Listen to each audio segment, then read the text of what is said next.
საქართველოს ახალი ფინანსთა მინისტრი ყავს უწყებას უკვე ყოფილი მინისტრის კახა ბაინდურაშვილის მოადგილე დიმიტრი გვინდაძე უხელმძღვანელებს. გვინდაძე საზოგადოებას პრემიერ-მინისტრმა ნიკა გილაურმა საგანგებო პრესკონფერენციაზე წარუდგინა.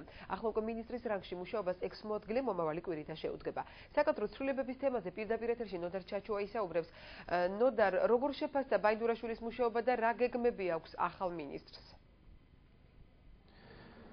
ფინანსთა მინისტრის რანგში დიმიტრი გვინდაძემ პირველი განცხადებები უკვე გააკეთა საკუთარ პრესკონფერენციაზე. იგი რადიკალური ცვლილებების განხორციელებას ამ თანამდებობაზე არ გეგმავს და როგორც თვითონ აცხადებს, გააგრძელებს ფინანსთა სამინისტროს მიერ აღებულ კურსს, როგორიცაა საგადასახადო ლიბერალიზაცია და ასევე მჭიდრო ურთიერთობა ბიზნეს სექტორთან. რაც შეეხება ფინანსთა სამინისტრო, ახალი მინისტრისთვის არ არის უცხო სფერო, იგი ფინანსთა სამინისტროში 6 წლის განმავლობაში მუშაობდა და მის სახელს უკავშირდება 10 წლიანი ევრობონდების გამოცემა, რომელმაც ქვეყანას საგარეო ვალი 10 წლით და დაბალი პროცენტით გადაუვადა.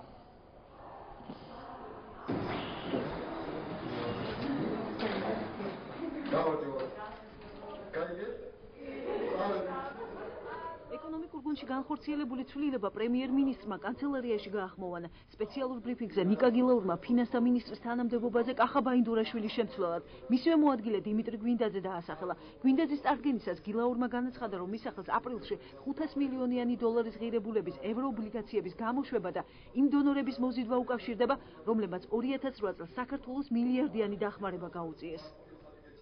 წარმოგიდგენთ დიმა გვინდაძეს, ის ფინანსთა სამინისტროში მუშაობს უკვე ბევრი წელი, 6 წელზე მეტია. მიყავდა მას აქამდე და ჩაბორებული ჰქონდა საგარეო ვალის პრობლემატიკა.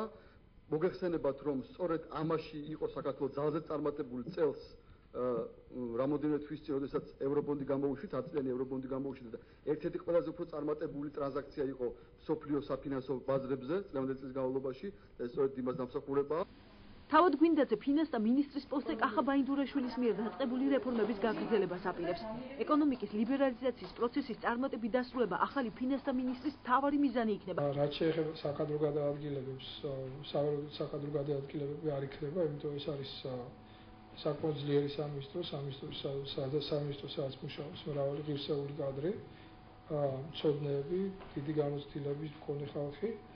მიმართულებებს რაც შეეხება, ყველა მიმართულება არის მნიშვნელოვანი, სამს გამოვყოფთი ალბათ ეს არის რაციონალური და კონსერვატიული საბუჯეტო დაგეგმარება, ანუ ის ფისკალური კონსოლიდაციის ტენდენცია, რომელიც მიმდინარეობს წარმატებით ქვეყანაში გაგრძელდება. საკადრო ცვლილება მინისტრთა კაბინეტში, როგორც პრემიერმა განაცხადა, თავად კახა ბაინდურაშვილის სურვილით იყო განპირობებული.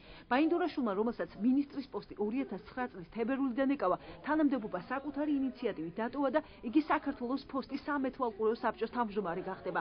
ნიკა გილაურმა ყოფილ მინისტრს ქვეყნისთვის ყველაზე კრიზისულ პერიოდში ეკონომიკური სექტორის გაჯანსაღებისათვის დღეს მადლობა გადაუხადა. თავად კახა ბაინდურაშვილი აცხადებს, რომ საკუთარი მისია სამინისტროში შეასრულა და ახლა სურს კერძო სექტორში აქტიურად დაკავდეს.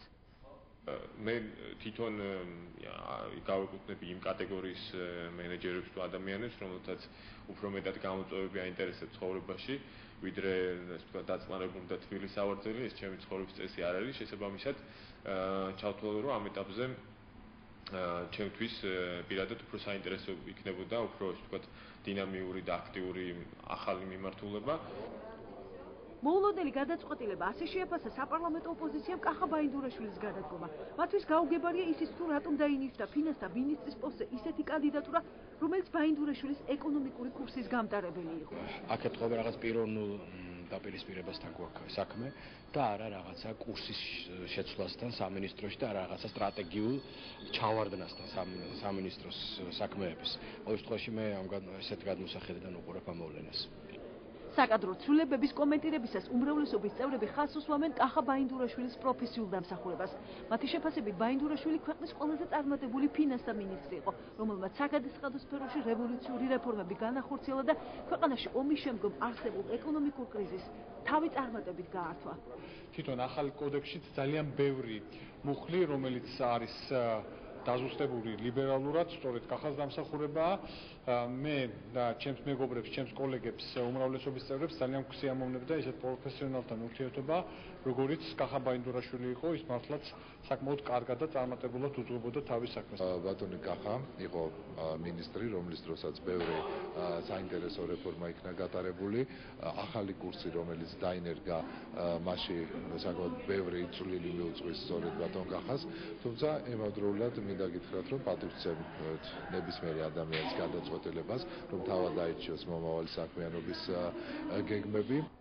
დიმიტრი გვინდაძე ახალ პოსტზე მოვალეობის შესრულებას ოფიციალურად ორშაბათიდან შეუდგება. აღნიშნული საკადრო ცვლილება პარლამენტის თანხმობას არ საჭიროებს და ორშაბათიდან უკვე დიმიტრი გვინდაძე თანამდებობაზე მუშაობას სრული დატვირთვით შეუდგება, რაც შეეხება სხვა საკადრო ცვლილებები, როგორც პრემიერ-მინისტრის აპარატში განმარტავენ, სხვა საკადრო ცვლილებები საქართველოს მთავრობაში არ იგეგმება.